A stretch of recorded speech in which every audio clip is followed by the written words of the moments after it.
আসসালামু আলাইকুম প্রিয় শিক্ষার্থী বন্ধুরা, তোমাদের জন্য খুব গুরুত্বপূর্ণ ভিডিও নিয়ে হাজির হলাম স্মার্ট এডুকেশন বাংলায়।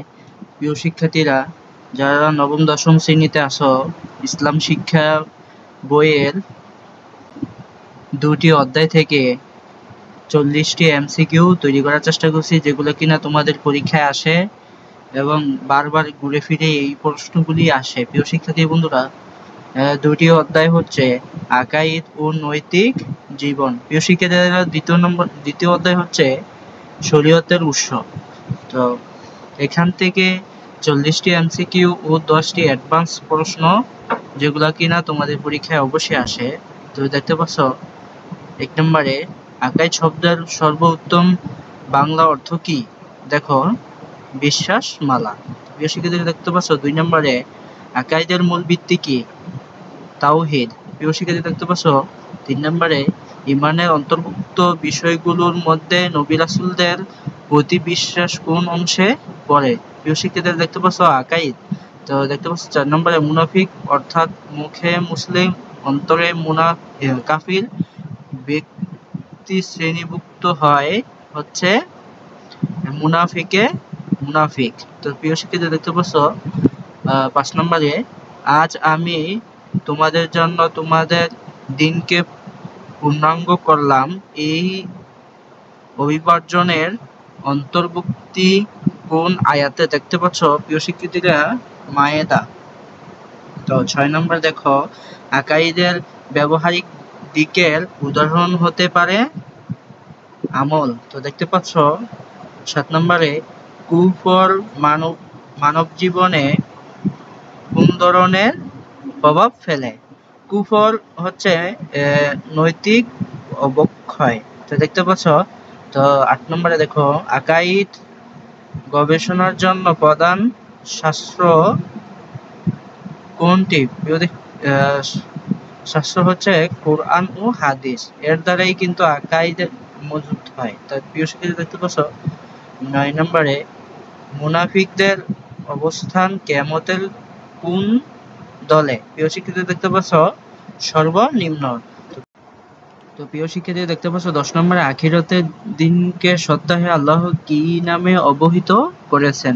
তো দেখতে পাচ্ছ ইয়াউমুল হাসর। তো দেখতে পাচ্ছ 11 নম্বরে প্রিয় শিক্ষার্থী, দেখতে পাচ্ছ আকাইদের বিশুদ্ধতা নিশ্চিত করে হচ্ছে তাকওয়া।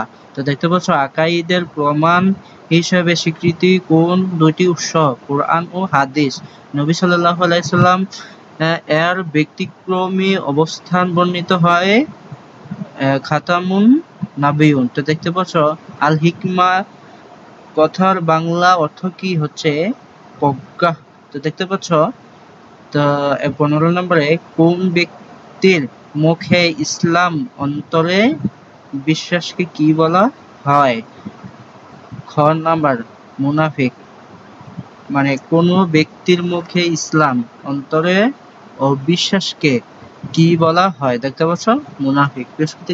এই প্রশ্নটা কিন্তু অনেকবার আসছে তোমাদের পরীক্ষায়, কয়েকবার আমি দেখেছি, তো এই জন্য নিয়ে আসলাম এখানে। তো দেখতে পাচ্ছ 16 নম্বরে ঈমান প্রকাশের সেরা মাধ্যম কোনটি? আমল। তো দেখতে পাচ্ছ আকাইদ প্রতিপালনের মাধ্যমে সমাজে কোন গুণ বিকাশ পায়? দেখতে পাচ্ছ সর্বজনীনতা। তো দেখতে পাচ্ছ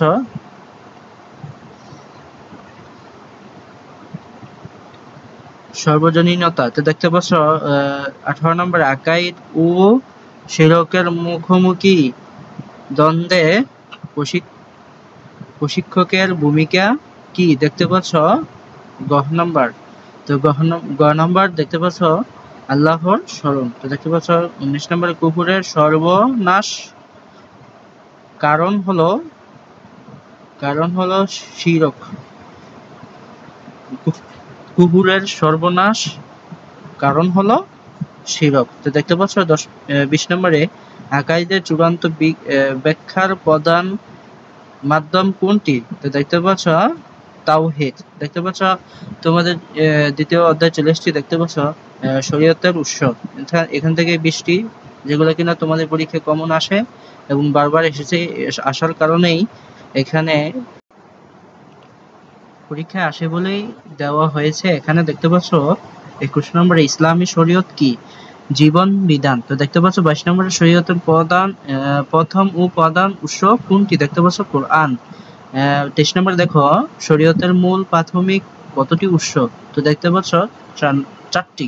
তো দেখো 24 নম্বরে কোরআনের অবতরণ কত বছরের মধ্যে সম্পূর্ণ হয়েছে? দেখতে পাচ্ছ 23 বছর।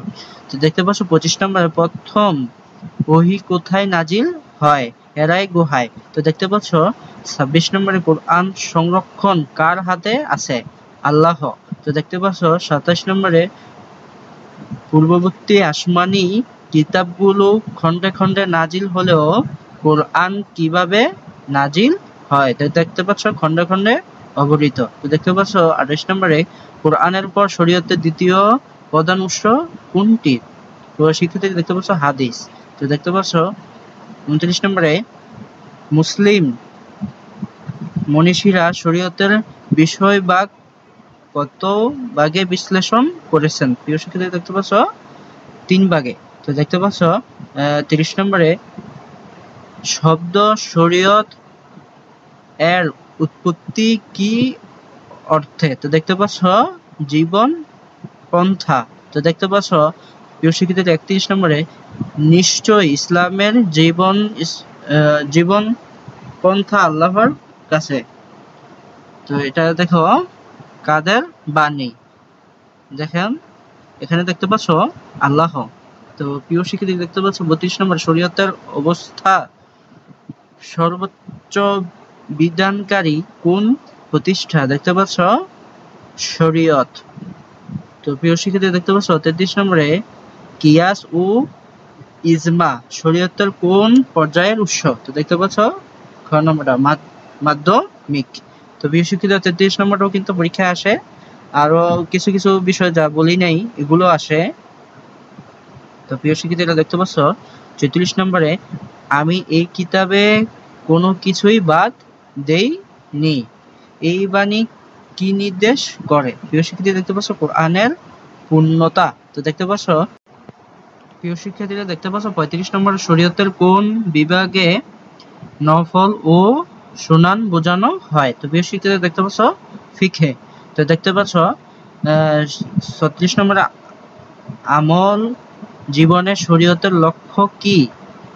তো দেখতে পাচ্ছ নৈতিকতা। তো দেখতে পাচ্ছ 37 নম্বরে মুসলিম চিকিৎসা ব্যবস্থায় শরীয়তের অবদান মানে কেমন কেমন? দেখো স্বাস্থ্য বিধান। তো দেখতে পাচ্ছ 38 নম্বরে শরীয়তের প্রাসঙ্গিকতা বজায় রাখার প্রধান লক্ষ্য হলো দেখতে পাচ্ছ সামাজিক শান্তি। তো প্রিয় শিক্ষার্থীরা দেখতে পাচ্ছ সম্পূর্ণ কোরআন লেখার দায়িত্ব প্রথমে কার? তো দেখতে পাচ্ছ আবু বক্কর। তো দেখতে পাচ্ছ আবু বক্কর। তো ক নম্বরটা উত্তর। দেখতে পাচ্ছ 40 নম্বর শরীয়তের বহির্গত প্রজ্ঞায়। তো দেখতে পাচ্ছ প্রজ্ঞায় হচ্ছে কি হতে পারে? দেখো সামাজিক অস্থিরতা সৃষ্টি হয়। তো শিক্ষার্থীরা দেখতে পাচ্ছ অ্যাডভান্স তোমাদের জন্য তৈরি করা হয়েছে। দেখতে পাচ্ছ তোমাদের জন্য খুব গুরুত্বপূর্ণ অ্যাডভান্স এমসিকিউ 10টা তৈরি করার চেষ্টা করছি, যেগুলো কিনা তোমাদের পরীক্ষায় আসতে পারে। তো দেখতে পাচ্ছ শুরু করছি। দেখো অ্যাডভান্স আকাইদ ও নৈতিক জীবন। তো দেখতে পাচ্ছ আল্লাহর সাথে কাউকে শরীক করা, এটিকে কোন অপরাধ হিসেবে কোরআনে বলা হয়েছে? প্রিয় শিক্ষার্থীরা দেখতে পাচ্ছ এগুলো কিন্তু গুরুত্বপূর্ণ প্রশ্ন এবং উত্তর দেওয়া আছে, তোমরা দেখো। তো দেখতে পাচ্ছ গ নম্বরটা সবচেয়ে বড় জুলুম। তো দেখতে পাচ্ছ বিশ্লেষণ করা আছে, তোমরা পড়ে নিও শিক্ষার্থীরা। দেখতে পাচ্ছ 2 নম্বরে ঈমান ও আকাইদের সম্পর্ক কেমন? তো দেখতে পাচ্ছ ঈমানের ভিত্তি আকাইদ। তো দেখতে পাচ্ছ মুনাফিকের স্থান জাহান্নামে সবচেয়ে নিচে, এই ঘোষণা কোন বিষয়ে গুরুত্ব দেয়? তো দেখতে পাচ্ছ 4 নম্বরটা মুনাফিকদের কঠোর শাস্তি। দেখতে পাচ্ছ 4 নম্বরে আল্লাহকে একমাত্র প্রভু হিসাবে বিশ্বাস করলে কি ফল পাওয়া যায়। তো দেখতে পাচ্ছ আত্মিক প্রশান্তি ও মুক্তি। তো দেখতে পাচ্ছ 5 নম্বরে তাওহীদ, রিসালাত ও আখিরাত এই তিনটি বিষয়ের সমষ্টিকে কি বলা হয়। তো দেখতে পাচ্ছ আকাইদ। প্রিয় শিক্ষার্থীরা দেখতে পাচ্ছ দ্বিতীয় অধ্যায় চলে এসেছি শরীয়তের উৎস। প্রিয় শিক্ষার্থীরা ফুল ভিডিওটি দেখবা, অ্যাডভান্স কিন্তু তোমাদের পরীক্ষা অবশ্যই আসবে। তো প্রিয় শিক্ষার্থীরা দেখতে পাচ্ছ ইসলামী শরীয়তের প্রধান উৎস কোরআনকে পূর্ণাঙ্গ জীবন বিধান বলা হয় কেন। প্রিয় শিক্ষার্থীরা দেখতে পাচ্ছ এতে জীবনচর্যার সকল নির্দেশনা আছে। তো প্রিয় শিক্ষার্থীরা দেখতে পাচ্ছ 7 নম্বরে ইজমা শরীয়তের উৎস হিসেবে কাকে ব্যবহৃত হয়। তো দেখতে পাচ্ছ 10 নম্বরটা কোরআন হাদিসের নির্দেশ স্পষ্ট না হলে। তো প্রিয় শিক্ষার্থীরা বিশ্লেষণ করা আছে, দেখো ইজমা হচ্ছে ফিকহেদের সম্মিলিত মত বা কোরআন হাদিসের পর। তো দেখতে পাচ্ছ 8 নম্বরে হাদিস শরীয়তের উৎস হিসাবে কোন ভূমিকা পালন করে। তো দেখতে পাচ্ছ কোরআনের ব্যাখ্যা ও বিশ্লেষণ। তো দেখতে পাচ্ছ 9 নম্বরে আমরা এই কিতাবকে মানে কিতাবে কিছুই বাদ দেইনি, কোরআনের এই বক্তব্য কি বোঝায়। তো দেখতে পাচ্ছ কোরআনে পূর্ণাঙ্গ দিন রয়েছে। তো প্রিয় শিক্ষার্থীরা দেখতে পাচ্ছ 10 নম্বরে শরীয়তের উৎস কিয়াস কিভাবে কাজ করে। তো প্রিয় শিক্ষার্থীরা দেখতে পাচ্ছ ন্যায়ভিত্তিক অনুমান। তো কিয়াস মানে হলো যে বিষয়ে সরাসরি দলিল নেই সেটার জন্য অনুরূপ বিষয়ে তুলনামূলক সিদ্ধান্ত গ্রহণ। তো প্রিয় শিক্ষার্থীরা ফুল ভিডিওটা দেখার জন্য সবাইকে ধন্যবাদ।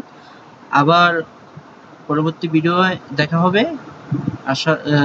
পরবর্তী ভিডিও আসার জন্য তোমাদেরকে সাবস্ক্রাইব করতে হবে, বেল আইকন ক্লিক করতে হবে, কমেন্ট করতে হবে। তার জন্য সবাইকে ধন্যবাদ এই ভিডিওটি দেখার জন্য।